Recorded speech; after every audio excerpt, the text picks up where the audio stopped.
اعوذ باللہ من الشیطان الرجیم بسم اللہ الرحمن الرحیم الحمد للہ الذی جعلنا من المتمسکین بولایت امیر المؤمنین علی ابن ابی طالب علیہ السلام اللہم صلی علی محمد وآل محمد۔ میں سید محمد علی شاہ زیدی آل قاسم آپ سے مخاطب ہوں، اور آج کا ہمارا موضوع شب قدر کے حوالے سے ہے۔ ارشاد ربانی ہے کہ انا انزلناہ فی لیلۃ القدر، انا انزلناہ فی لیلۃ القدر، لیلۃ القدر خیر من الف شہر، کہ یہ رات 1000 مہینوں کی راتوں سے بہتر ہے۔ پروردگار عالم نے اس آیہ مجیدہ میں شب قدر کی عظمت کو، بلندی کو بیان کیا کہ یہ رات 1000 مہینوں کی راتوں سے بہتر ہے، اور اس رات کے بارے میں یہ اس لیے فرمایا گیا کہ یہ رات وہ رات ہے کہ جس رات میں قرآن مجید نازل ہوا قلب مصطفیٰ صلی اللہ علیہ وآلہ وسلم پر، اور یہ کہہ کر اس رات کا تعارف کروایا گیا کہ شہر رمضان الذی انزل فیہ القرآن، ہم نے رمضان میں قرآن مجید کو نازل کیا۔ تفسیر معصوم ہے کہ قدر کی رات جو ہے، اس رات کے بارے میں اس لیے اللہ نے اتنا اس کی عظمت کو بیان کیا کہ اس رات میں قرآن مجید نازل ہوا، اور قرآن مجید وہ کتاب ہے کہ جس کی عظمت کے لیے کافی ہے کہ پروردگار نے ارشاد فرمایا کہ وما من غائبۃ فی السماء والارض الا فی کتاب مبین، کہ زمین و آسمان میں جو کچھ پوشیدہ ہے، جو تمہارے نگاہوں سے پوشیدہ ہے، ہم نے اس کا ذکر قرآن مجید میں لکھ دیا۔ دوسرے مقام پر ارشاد فرمایا کہ لا رطب ولا یابس الا فی کتاب مبین، ہر خشک و تر کے بیان کو ہم نے قرآن مجید میں لکھ دیا، جو ظاہر ہے وہ بھی قرآن میں، جو باطن ہے وہ بھی قرآن میں، جو آسمانوں میں پوشیدہ ہے وہ بھی قرآن میں، جو زمین میں پوشیدہ ہے وہ بھی قرآن میں۔ تو یہ قرآن صامت شب قدر میں نازل ہوا۔ انا انزلناہ فی لیلۃ القدر، لیلۃ القدر خیر من الف شہر، تنزل الملائکۃ والروح فیہا باذن ربہم من کل امر سلام ہی حتی مطلع الفجر۔ دیکھو اس شب میں، یہ جو 1000 مہینوں کی راتوں سے بہتر شب ہے نا شب قدر، اللہ نے فرمایا کہ اس شب میں ملائکہ صاحبان امر کے پاس آتے ہیں، اللہ کا امر لے کر صاحبان امر کے پاس آتے ہیں۔ کیا لے کر آتے ہیں؟ قضاء و قدر، کہ کس کی موت، کس کی حیات کتنی ہے، کس کا رزق کتنا ہے، کس کا مال کتنا ہے، یہ سب کچھ لے کر ملائکہ صاحبان امر کے پاس آتے ہیں اللہ کے اذن سے۔ تو تفسیر معصوم ہے، اور اسی تفسیر معصوم کے تحت میں یہ بات بیان کر رہا ہوں کہ اللہ نے اس آیہ مجیدہ کی ذیل میں یہ ارشاد فرمایا، اور یہ شب قدر ایک ایسی عظیم رات ہے جس کی عظمت کی برابری کوئی اور رات نہیں کر سکتی، اور معارف قرآنی سے شغف رکھنے والے افراد جو قرآن مجید سے شغف رکھتے ہیں وہ یہ جانتے ہیں کہ یہ رات 1000 راتوں سے بہتر ہے، خیر من الف شہر، من باب تمثیل، یعنی اس رات کا مقابلہ کوئی رات نہیں کر سکتی، یہ ایسی عظیم رات ہے۔ ارشاد رسول اللہ صلی اللہ علیہ وآلہ وسلم ہے کہ جو شخص شب قدر میں بیدار رہا، اگلے سال اسی تاریخ تک اس سے عذاب کو ہٹا دیا جائے گا، ہٹا دیا جاتا ہے۔ کیا مراد ہے اس سے؟ بیداری سے مراد یہی کہ ہم رات بھر جاگ رہے ہیں؟ نہیں، بیداری سے مراد یہ ہے کہ ہم اللہ کی حقیقی عبادت کی طرف راغب ہوں، گناہان صغیرہ و کبیرہ سے توبہ استغفار کریں، اور آئندہ سال اسی تاریخ تک کوئی گناہ نہ کرنے کی کوشش کریں، یعنی اپنے آپ کو اطاعت پروردگار میں غرق کر لیں۔ یہاں پر بیداری سے مراد یہ ہے، یہ بیداری نہیں ہے کہ رات بھر جاگ رہے ہیں اور اگلے دن پھر وہی معاملات، وہی زندگی کے روٹین پر ہم چل نکلے، نہیں، بلکہ اس سے مراد یہ کہ ہم نے اپنے مکمل معاملات کو پس پش ڈال دیا اور حقیقی اطاعت پروردگار میں لگ گئے۔ دوسری حدیث میں رسالت مآب صلی اللہ علیہ وآلہ وسلم نے یہ ارشاد فرمایا کہ یہ رات مخدومہ عالم حضرت فاطمہ الزہرا سلام اللہ علیہ کے ساتھ کیا ربط رکھتی ہے۔ ایک بہت عظیم بات ہے کہ یہ رات جناب سیدہ سلام اللہ علیہ سے کیا نسبت رکھتی ہے۔ تو اس رات کے بارے میں امام صادق علیہ السلام نے فرمایا کہ انا انزلناہ فی لیلۃ القدر التی، انا انزلناہ فی لیلۃ القدر، یہاں پر لیلۃ سے مراد جناب فاطمہ زہرا سلام اللہ علیہ کو لیا گیا، اور قدر سے مراد ذات توحید کو لیا گیا۔ اسی مقام پر تفسیر معصوم ہے کہ فامن عرفا فاطمۃ حقا معرفتھا فقد ادراک لیلۃ القدر۔ میرا چھٹا امام فرماتا ہے بحار الانوار کی جلد نمبر 43 میں صفحہ 65 پر کہ اس آیت کا مفہوم یہ ہے کہ انا انزلناہ فی لیلۃ القدر میں قدر سے مراد، رات سے مراد جناب فاطمہ زہرا سلام اللہ علیہ، اور قدر سے مراد اللہ ہے۔ رات سے مراد جناب فاطمہ کو لیا گیا اور قدر سے مراد ذات توحید کو لیا گیا۔ بس جس نے فاطمہ سلام اللہ علیہ کی حقیقی معرفت حاصل کر لی اس نے شب قدر کو پا لیا، یعنی جس نے حقیقی معنی میں جناب سیدہ سلام اللہ علیہ کی معرفت حاصل کر لی تو اس نے شب قدر کو پا لیا۔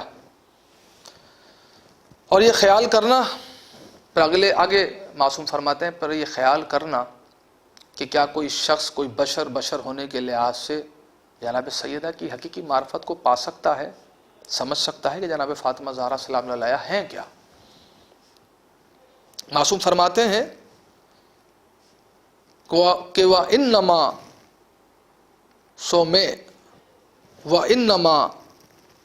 سُمِّيَتْ فَاطِمَةً لِأَنَّ الْخَلْقَ فُؤْتِمُوا عَنْ مَعْرِفَتِهَا۔ میرا معصوم فرماتا ہے کہ فاطمہ کو فاطمہ اس لیے کہا جاتا ہے کہ پوری مخلوق اللہ کی مل کر جناب سیدہ کی معرفت کے ایک جز کو نہیں پہچان سکتی۔ یہ تفسیر معصوم علیہ السلام آپ کے سامنے بیان کر رہا ہوں۔ اور جو خلوص و ریاضت کے ساتھ اس مخدومہ سے جتنا منسلک رہے گا اس کو اتنی ہی معرفت حاصل ہوگی اور نتیجے میں اس کو اتنا ہی شب قدر کا ادراک ہوگا۔ یہ معصومین علیہ السلام ناطق قرآن ہیں، یہ قرآن صامت، خاموش قرآن، معصوم بولتا ہوا قرآن۔ یہ معصومین علیہ السلام ناطق قرآن ہے، اور یہ ناطق قرآن اس سورہ کے ایک باطن یہ بھی ہے کہ یہاں انزلناہ میں ہوا کی ضمیر جو ہے اس سے مراد ذات امیر المومنین علی ابن ابی طالب علیہ السلام کو لیا گیا۔ انا انزلناہ میں ہوا کی ضمیر اس سے مراد مولا امیر کائنات کو لیا گیا۔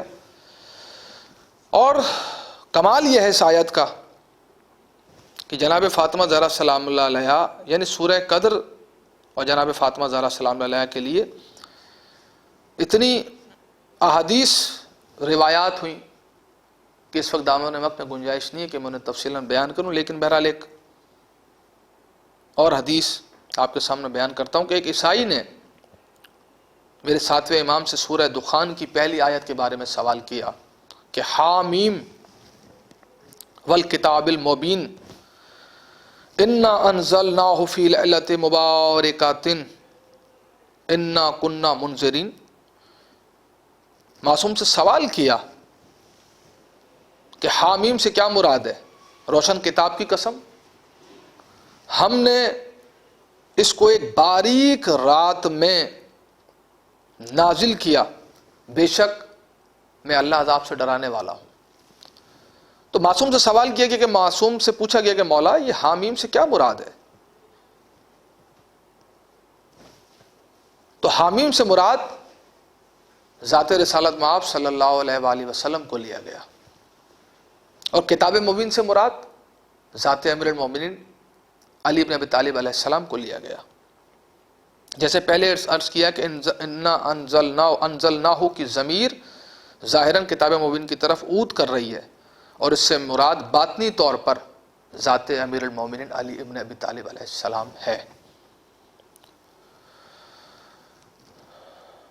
آگے اس آیت میں خدا بند کریم شب قدر کے بارے میں انسان کے ادراک کامل و معرفت کامل کو صلبی نسبت سے بیان کر رہا ہے، اور اسی طرح امام صادق علیہ السلام و رسول اکرم صلی اللہ علیہ وآلہ وسلم کی صدیقہ کبریٰ آیت العظمیٰ فاطمہ الزہرا سلام علیہ کے بارے میں معرفت کو نسبت صلبی سے بیان کرتے ہیں۔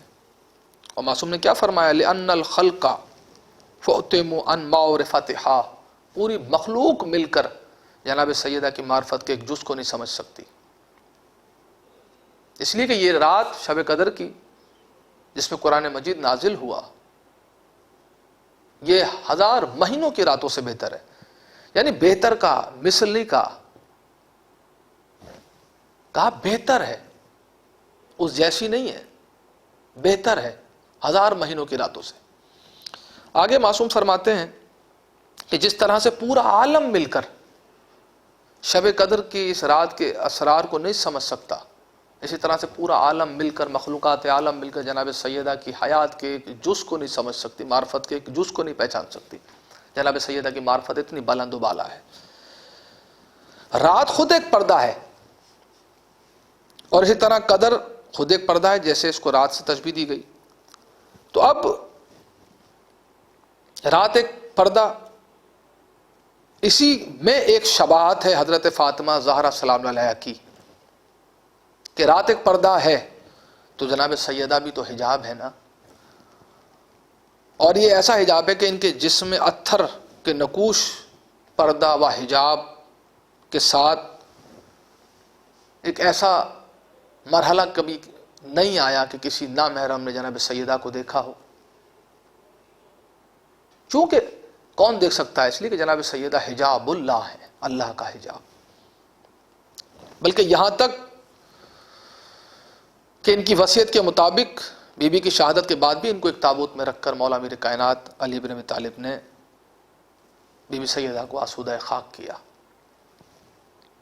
لیلۃ القدر اور حضرت زہرا سلام علیہ کی شباہت میں یہ بھی ہے کہ ان کے مصائب بھی پوشیدہ ہیں۔ خود جناب سیدہ نے اپنے مصائبوں کو رات کی سیاہی سے تشبیہ دی کہ بی بی سیدہ سلام علیہ کا وہ قول آپ کے سامنے نہیں ہے کہ صبت علیہ مصائب لو انہا شرل علی الیام، اب مجھ فاطمہ پر وہ مظالم ڈھائے گئے کہ اگر روشن دنوں پر پڑتے تو وہ سیاہ رات میں تبدیل ہو جاتے۔ تشبیہات دیکھ رہے ہیں آپ سورہ قدر کی اور شب قدر کی اور جناب سیدہ سلام علیہ کی، کہ وہ رات ہے، سیاہ رات کہ جس میں قرآن اترا۔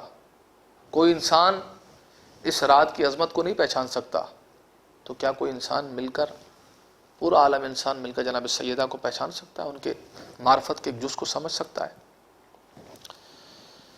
یہ ہے جناب سیدہ سلام علیہ، صبت علیہ مصائب۔ لیلۃ القدر اپنی حیثیت کے اعتبار سے جتنی بابرکت ہے، جتنی عظمت والی رات ہے اپنی حیثیت کے لحاظ سے، مگر اس کی مدت اتنی ہی کم ہے، بہت کم مدت ہے لیلۃ القدر کی۔ آج کی رات، لیلۃ القدر کی رات مختصر ترین رات ہے، لیکن بابرکت اس کی عظمت کا، اس کی برکت کا اندازہ کوئی انسان نہیں لگا سکتا، لیکن مختصر ہے۔ اسی کی تشبیہ یہ ہے کہ جناب فاطمہ زہرا سلام اللہ علیہا کی عمر مبارک بھی، اس بی بی کی عمر مبارک بھی اتنی کم ہے، لیکن اس بی بی کے فیض، برکت، اس بی بی کی عظمت، اس بی بی کا وقار، اس بی بی کا علم اتنا تھا کہ جس تک عقل انسانی پہنچ نہیں سکتی۔ شب قدر خیر کثیر، 1000 راتوں سے بہتر یہ رات قرار پائی، تو یہاں پر سورہ کوثر کا مصداق جناب سیدہ سلام علیہ قرار پائیں۔ اللہ نے اولاد کثیر عطا کی۔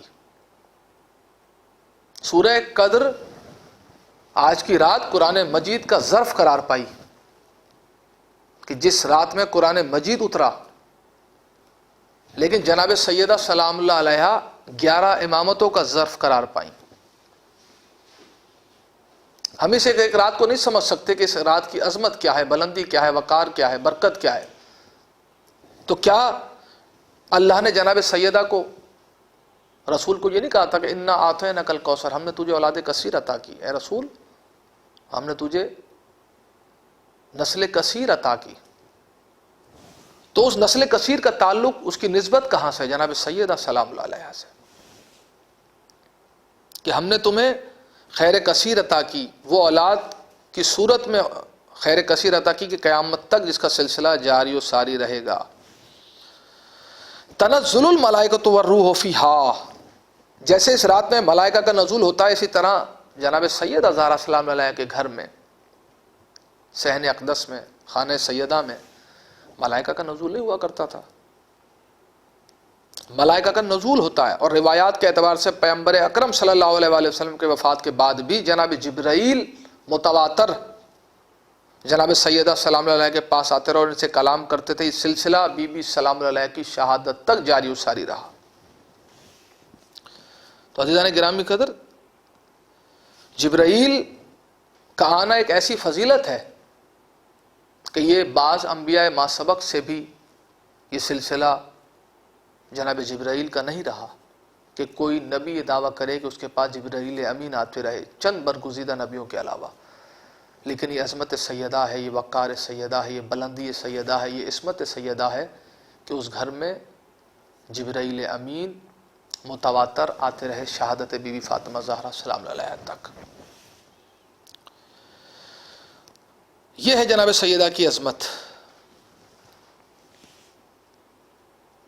آگے تفسیر معصوم علیہ السلام یہ ہے کہ شب قدر میں تمام امور ملائکہ صاحبان امر کے پاس لے کر آتے ہیں. اللہ کا امر صاحبان امر کے پاس لے کر آتے ہیں. اور وہ امر کیا ہوتا ہے کہ زندگی کے نشیب و فراز کیا ہوں گے، موت، حیات کا فلسفہ، رزق کا جاری ہونا، یہ سب کے سب آتے ہیں ملائکہ مقربین صاحبان امر کے پاس لے کر اللہ کی طرف سے امر کو. شب قدر میں تمام امور و حکمت مصلحتیں نازل ہوتی ہیں. اور اس سال کے لیے اسی طرح جناب رسالت مآب صلی اللہ علیہ وسلم کے بعد یہ جو صاحبان امر ہے یہ انہی کے حقیقی جانشین کے پاس آتے ہیں. یہ صاحبان امر کے پاس آتے ہیں، مولا امیر کائنات امام حسن، مولا حسین، امام سید سجاد، امام محمد باقر، امام جعفر صادق اور میرے آخری امام قائم آل محمد تک. یہ تمام ملائکہ اللہ کی طرف سے امر لے کر آتے ہیں، حکمتیں لے کر آتے ہیں. اور وہ حکمتیں اسی شب قدر کے حوالے سے بیان ہوئی. تو یہ نہیں کہ ملائکہ آ چکے یا ملائکہ ہو کر چلے گا، نہیں، ملائکہ آتے ہیں. آیت میں یہ چیز ہے کہ آتے ہیں، ملائکہ آتے ہیں تکوینیات و تشریحات لے کر. تو ہر فیض کا ظرف حضرت فاطمہ زہرا سلام اللہ علیہا ہیں. انبیاء کی نبوت سے جنت و دوزخ کی تقسیم، ہر چیز کا مدار کتب جناب فاطمہ زہرا کا وجود ذیجود ہے، جو کئی احادیث سے ثابت ہے. کسی نبی کو، آگے بہار کی ایک حدیث آپ کے سامنے ارشاد بیان کر رہا ہوں کہ کسی نبی کو نبوت کامل نہیں ملی جب تک اس نے جناب فاطمہ زہرا سلام علیہ کی محبت و فضیلت کا اقرار نہیں کیا. وہی سب سے بڑی صدیقہ ہیں اور ان کی معرفت پر صدیاں قربان. اسی طرح سے ایک حدیث، مشہور حدیث جناب رسالت میں آپ کی کہ لولا کا لما خلقت الافلاق. دوسری جگہ ارشاد فرمایا کہ لولا علی لما خلقتو کا. اور تیسری جگہ فرمایا کہ اگر میں موجود نہ ہوتا، میں محمد مصطفیٰ موجود نہ ہوتا تو اللہ افلاق کو خلق نہ کرتا. اور پھر فرمایا کہ اگر علی نہ ہوتے تو اے رسول آپ کو خلق نہ کرتا. اور آگے کیا فرمایا؟ لولا فاطمہ، اگر فاطمہ کا وجود نہ ہوتا تو اے رسول نہ تمہیں خلق کرتا نہ علی ابن ابی طالب کو خلق کرتا. یعنی سیدہ کا وجود اتنا بابرکت ہے کہ یہ حدیث قدسی رسول اللہ نے ارشاد فرمائی کہ اگر سیدہ موجود نہ ہوتی تو نہ میں محمد خلق ہوتا نہ علی کی ذات خلق ہوتی. تو کتنی بابرکت ہے یہ ذات. جیسے شب قدر کی پوری رات سلامتی والی رات ہے، اسی طرح وجود فاطمہ زہرا سلام علیہا خداوندہ متعال کی رحمت اور اس کے لطف کا مظہر ہے. یہ وہ مظہر تام ہے جو دنیا و آخرت میں خداوندہ متعال کی رحمت کا سب سے بڑا مثال و مظہر ہے، جس کی برکت و رحمت اور خیر و نور سے مومنین مستفید ہوتے ہیں اور ہوتے رہیں گے انشاءاللہ. یہاں میں کافی مثالیں و مقامات حضرت فاطمہ زہرا در دنیا و آخرت بیان کرنا چاہتا تھا، لیکن دامن وقت میں گنجائش نہیں ہے. جیسے اس شب قدر کی انتہا طلوع فجر تک ہے، اسی طرح سے حضرت فاطمہ زہرا سلام علیہ کے دامن اتھر سے نکلنے والے موتیوں کی انتہا بھی صبح ظہور و صبح ولایت یوسف زہرا فرزند زہرا حضرت امام زمانہ جل فرجم شریف تک ہے، کہ جن کے وجود سے کائنات آدم و عالم منور ہوگا. شب قدر کی رات وہ عظیم رات ہے کہ جس میں اللہ نے اپنے قرآن مجید کو نازل کیا، اور قرآن مجید کو قلب مصطفیٰ پر نازل کیا، اور یہ کہا کہ انا انزلناہ فی لیلۃ القدر. تم نہیں سمجھ سکتے اس رات کو. لیلۃ القدر خیر من الف شہر، لیکن یہ رات 1000 مہینوں کی راتوں سے بہتر ہے. اس رات میں اللہ نے قرآن کو قلب مصطفیٰ پر نازل کیا. تو جس طرح سے یہ رات اپنے اندر خدا جانے کتنے اسرار چھپائے ہوئے ہے کہ انسان کی عقل وہاں تک رسائی نہیں کر سکتی. اس لیے تشبیہ جناب سیدہ بھی دی گئی کہ جناب سیدہ کی بھی معرفت عقل انسانی کے بس کی بات نہیں. کوئی انسان ہوتے ہوئے جناب سیدہ کی معرفت کے ایک جز کو نہیں پہچان سکتا. تو یہ رات قرآن مجید کے اترنے کا ظرف قرار پائی، جناب سیدہ 11 امامتوں کا ظرف قرار پائی. یہ رات اپنے اندر ایک حجاب سموئے ہوئے ہے. جناب سیدہ سلام علیہ کو اللہ نے حجاب اللہ کہا کہ اللہ کا حجاب ہے زہرا. یہ رات کہ جس کا دورانیہ بڑا مختصر ہوتا ہے، لیکن اس کی عظمت اتنی ہے، اس کا وقار اتنا ہے، اس کی بلندی اتنی ہے، اس کے اندر اسرار اتنے ہیں کہ اس مختصر رات کو اللہ نے اتنا عظیم رات قرار دیا. تو خود جناب سیدہ کی حیات مبارکہ کتنے مختصر ہے، لیکن اس مختصر حیات میں جناب سیدہ سلام علیہ کے اسرار، ان کی برکت، ان کا وجود وجود، ان سے متمسک اور منسلک رہنے والی ہستیاں، ان سے فیض اور برکت حاصل کرنے والی ہستیاں، اس مختصر سے دورانی میں جناب سیدہ نے جو عظیم برکتوں کو اپنے ہاں سے جاری کیا، اس کو سمجھ پانا بھی بہرحال عقل انسانی کے بس کی بات نہیں. تو ہمارے آج کے اس شب کا، اس دن میں بیان ہونے والی عظمتوں کا سلسلہ یہی تھا کہ آج اس شب قدر کی رات میں اعمال تو یقیناً سب کرتے ہیں، عبادت تو سب ہی کرتے ہیں، لیکن اس دن کی نسبت کس سے تھی، اس دن کے حوالے سے کوئی ایسی بات. تو کوشش یہی کی گئی کہ آج ایک نئے پہلو پر گفتگو کی جائے، ایک نئے پہلو کو بیان کیا جائے. تو اسی لیے فرامین معصومین تفسیر معصوم کے ذریعے یہ کوشش کی گئی کہ اس دن کے حوالے سے کوئی ایک نیا گوشہ، کوئی ایک نیا نقطہ تلاش کیا جائے. تو بہرحال اپنے کم علمی کا اعتراف کرتے ہوئے کی کوشش کی کہ آپ تک چند نئے گوشے متعارف کراؤں، لیکن بہرحال انسان عن الخطا کی منزل پر ہے، تو کہیں کوئی سبقت لسانی ہو گئی ہو تو اس کے لیے معذرت خواہ ہوں. لیکن کوشش یہی کی ہے کہ تفسیر معصومین ہی کے ذیل میں آپ تک چند نئے گوشے متعارف کراؤں. تو السلام علیکم. تحفہ یا علی علیہ السلام مدد. اپنی دعا میں یاد رکھیے گا.